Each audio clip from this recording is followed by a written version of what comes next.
नमस्कार, बहुत स्वागत है आपका अपना एमपी के इस बुलेटिन में। मैं हूं आपके साथ ऋतु ज्ञानवानी। मेरे सहयोगी सुमित भी जुड़े हुए हैं न्यूज रूम से, उनके पास भी चलेंगे कुछ खास खबरों के लिए। पर बड़ी खबर आपको पहले भोपाल से बताएं। राज्यसभा सांसद सुमित्रा वाल्मीकि ने बड़ा हमला बोला है राहुल गांधी पर। भारत जोड़ो यात्रा के दौरान नर्मदा स्नान को लेकर हमला किया है।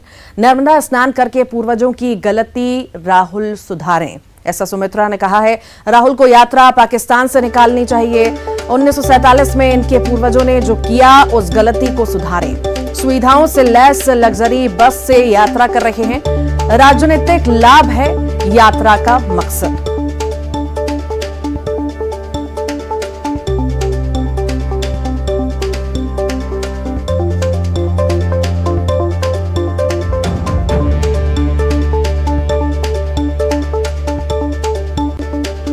राहुल गांधी की भारत जोड़ो यात्रा के दौरान मध्य प्रदेश से सॉफ्ट हिंदुत्व का मैसेज देने की भी तैयारी है।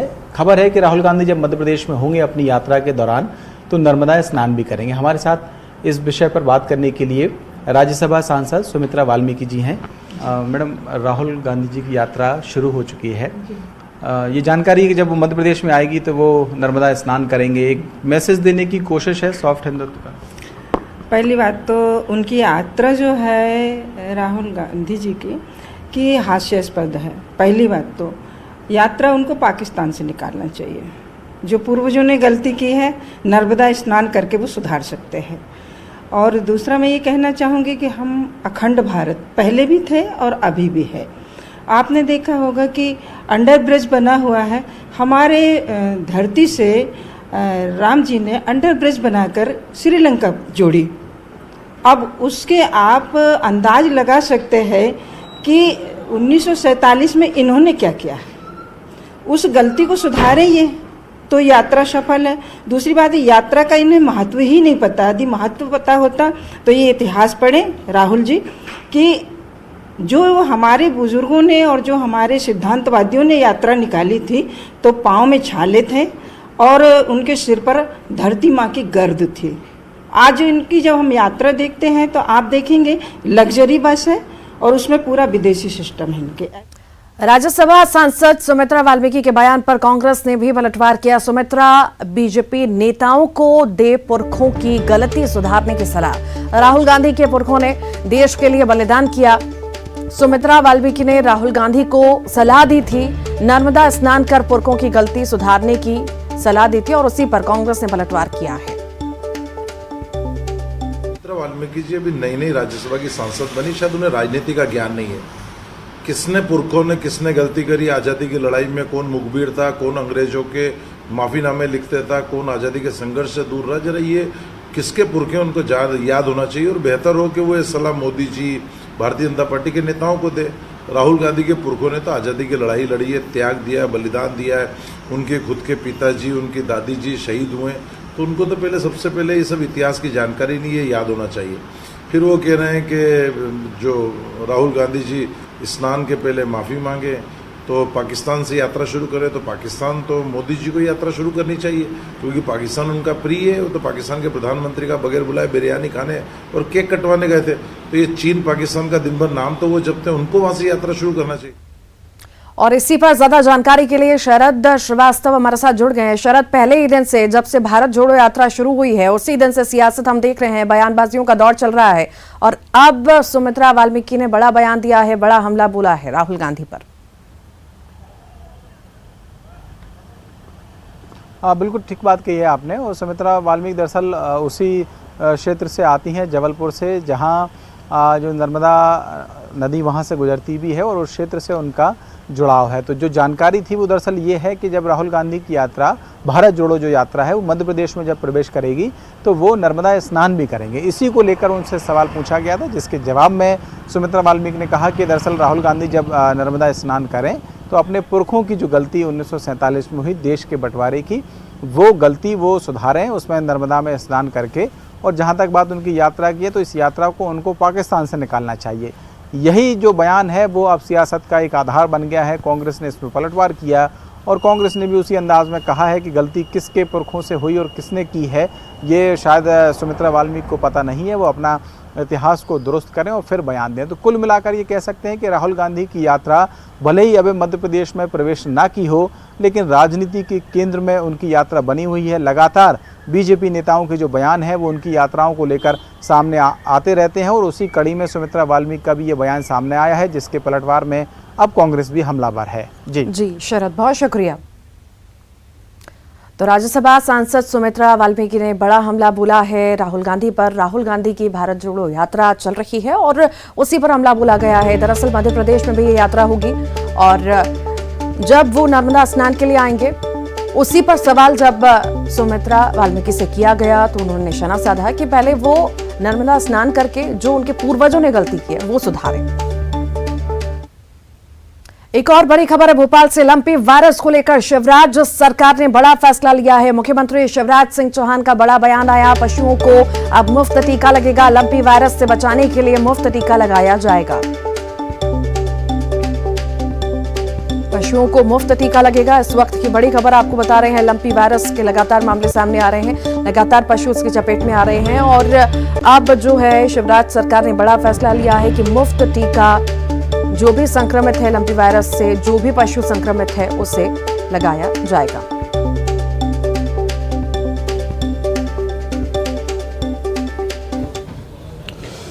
तो लंपी वायरस को लेकर राज्य की सरकार काफी गंभीर है और यही वजह है कि समय समय पर सीएम शिवराज अफसरों की बैठक भी लेते रहते हैं लंपी वायरस को लेकर। और आज फिर सीएम ने अफसरों की बैठक ली थी। लंपी वायरस को लेकर जरूरी दिशा निर्देश अधिकारियों को दिए। टोल फ्री नंबर भी जारी हुआ है और सीएम ने मंत्रालय में अधिकारियों को निर्देशित किया है उपायों की जानकारी पशुपालकों को दें, ग्राम सभा बुलाकर भी सूचित करें, गौशालाओं में वैक्सीनेशन हो, रोग पूरी गंभीरता से लें, छिपाएं नहीं। कोरोना की तरह पशुओं को बचाने के लिए भी लंपी वायरस से लड़ेंगे। जैसे हम कोविड के खिलाफ लड़े थे, वैसे ही पशुओं का जीवन बचाने के लिए हम इसी तरह लंपी वायरस से भी लड़ेंगे, सीएम शिवराज का कहना। ये कब तक की है, 21 तारीख लिखा हुआ है इसमें लिखा 7,686 और मृत पशुओं की संख्या 101 लिखी हुई है। स्वस्थ होने वाले पशुओं की संख्या भी 5,432 लिखी है। समाज के बाकी लोग, जनप्रतिनिधि, हम सबको संबंध करेंगे कि किसी भी कीमत पर इस बीमारी को रोकना है, कंट्रोल करना है। तो करना क्या है उस पर हम लोग विचार कर लेते हैं।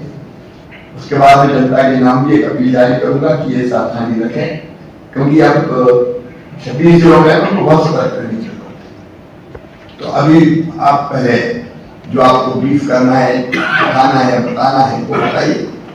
फिर फील्ड के अफसर भी अगर चाहे तो ये और करना चाहिए, वो भी जरूर बताएं, क्योंकि हमारी ड्यूटी है हम इस बीमारी को खत्म करें। तो एक तरफ लंपी वायरस को लेकर के सरकार गंभीरता दिखा रही है, तो वहीं पूर्व सीएम कमलनाथ ने भी इसको लेकर के ट्वीट किया। उन्होंने लिखा कि लंपी वायरस को लेकर लंपी वायरस का प्रकोप लगातार बढ़ रहा है। सरकार चीता इवेंट में लगी रही। सरकार से जरूरी कदम उठाने की मांग है।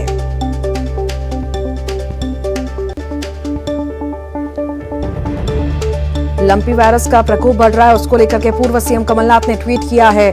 लंपी वायरस को लेकर पूर्व सीएम द्वारा ट्वीट किया गया, बढ़ता जा रहा है लंपी वायरस का प्रकोप और इसको लेकर गंभीर होना बहुत जरूरी है।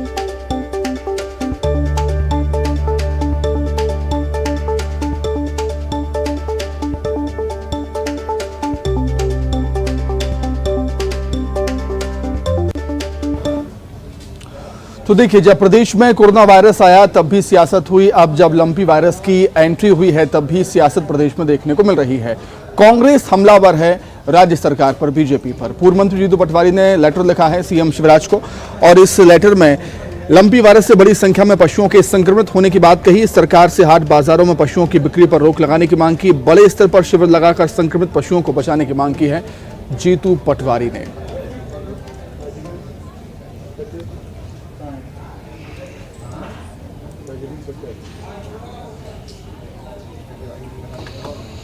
ग्वालियर से बड़ी खबर है। 20 साल के छात्रों ने फांसी लगाई है। कांची मील इलाके में छात्रों ने फांसी लगाई है। मौके से मिले हैं सुसाइड नोट और हड़कंप मचा हुआ है। नाबालिग दोस्त से परेशान होकर खुदकुशी की गई है। सुसाइड नोट में सेक्सटॉर्शन से परेशान होकर खुदकुशी का जिक्र किया गया है। नाबालिग दोस्त की हत्या के बाद खुदकुशी करने का जिक्र किया है। कल से लापता है नाबालिग दोस्त। हजीरा पुलिस नाबालिग दोस्त की खोजबीन में जुटी हुई है। हजीरा थाना क्षेत्र का यह मामला आपको बता रहे हैं। ज्यादा जानकारी के लिए सुशील कौशिक जुड़ गए हैं। सुशील, क्या है पूरा मामला?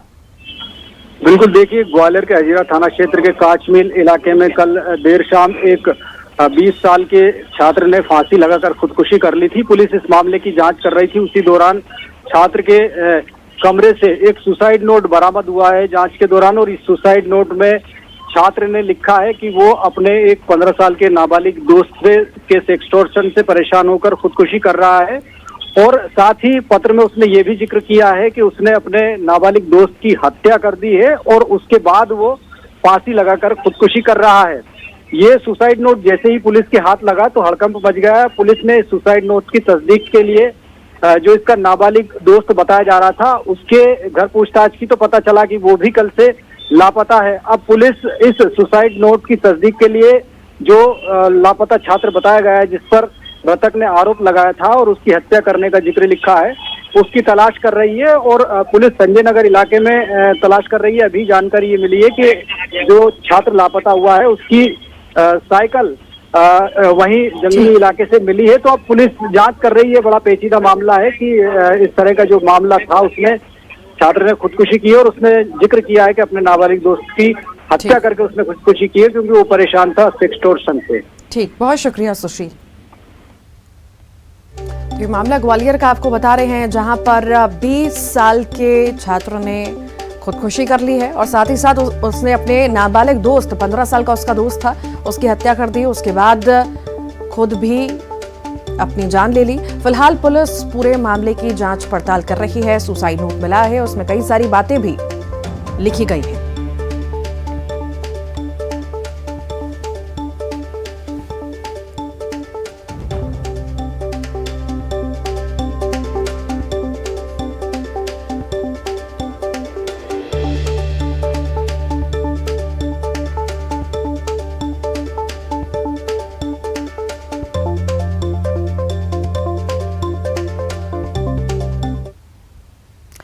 और अब राजगढ़ से आए एक वीडियो की बात करेंगे। बेबसी, बदनसीबी, बदहाली, लाचारी और गरीबी से भरी ये तस्वीर राजगढ़ जिले के पचोर की बताई जा रही है, जहां एक महिला बैलगाड़ी पर गृहस्थी का सामान और अपनी छोटी सी बिटिया को बिठाकर खुद ही बैल बनकर उस बैलगाड़ी को खींचने पर मजबूर है। महिला 30 किलोमीटर के सफर पर निकली थी। जब कुछ लोगों ने पूछताछ की तो पता चला कि उसके पास 2 वक्त की रोटी तक का इंतजाम नहीं। पति की मौत के बाद उसके और उसकी बिटिया के यही हालात हैं। 15 किलोमीटर का सफर करने के बाद इस महिला को रास्ते में जब कुछ लोगों ने देखा तो बाइक से इस गाड़ी को बांधकर सारंगपुर तक का सफर उन्होंने पूरा कराया।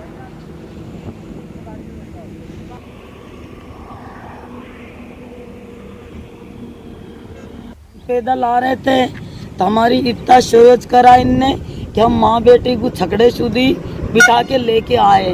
इनने फुलफाल हमारी मदद करी, इनका भगवान भला करे। आज हमारी मुसीबत ऐसी, एक टाइम का खाना खा रहे हैं, धंधा पानी मेरे पास कुछ नहीं है, मैं विधवा हूँ, मेरी कोई भी मदद करना पसंद नहीं करते। तो आज इस भाई साहब ने मेरी मदद किया तो मैं ये इनको ये कहना चाहती हूँ कि इनकी दुआ से हम इतनी दूर पैदल चल के आ रहे थे, ये हमको लेके यहाँ तक आए। आज इनने इतनी हमारी सेवा करी। अब आगे जाके मैं अब आप कहाँ रुकेंगे? अब यहाँ रुकूंगी। ये फूड फाड़ पे सबने घर बना लिया, मेरे को कोई घर बनाना नहीं देते। आपके पास बेल भी नहीं है? बेल भी नहीं है, कुछ भी नहीं है। ये बरसात, ये पानी आए तो इसमें छकड़ी आप खुद ही खींच के।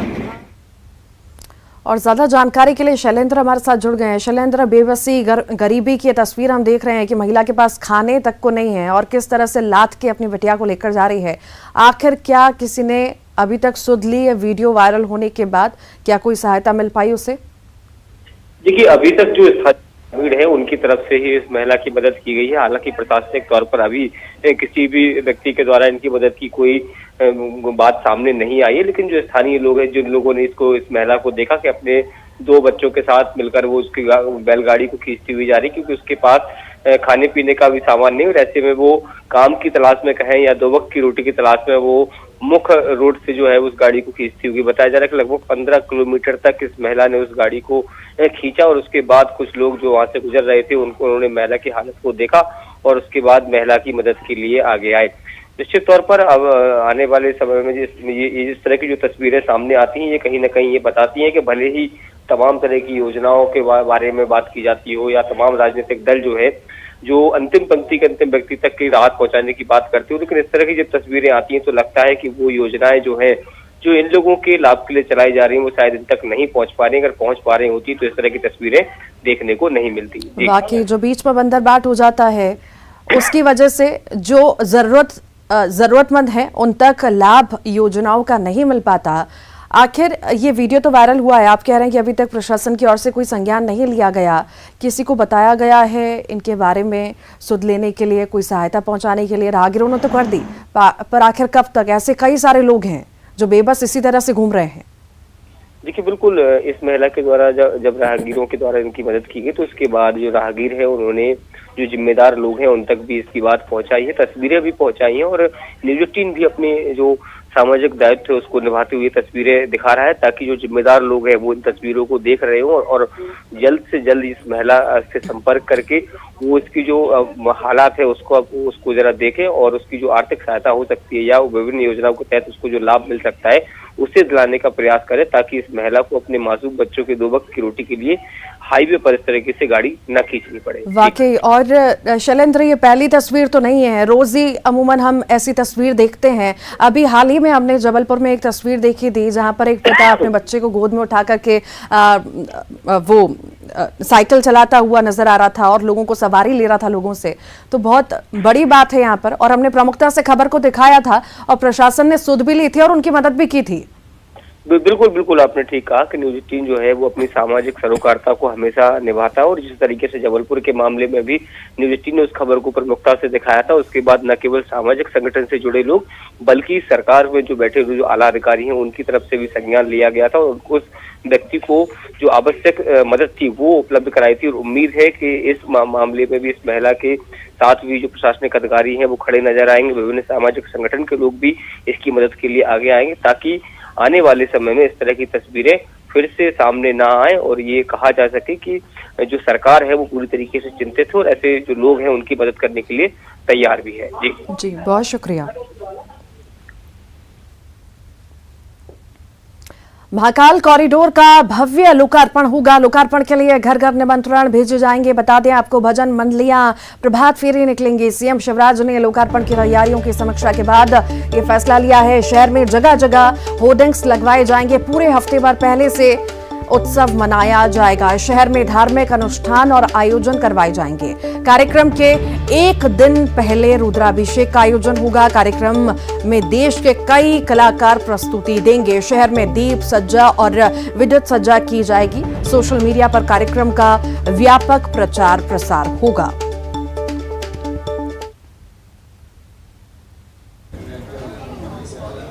चलिए बात करते हैं कांग्रेस की, जो एक खास प्लान पर काम कर रही है।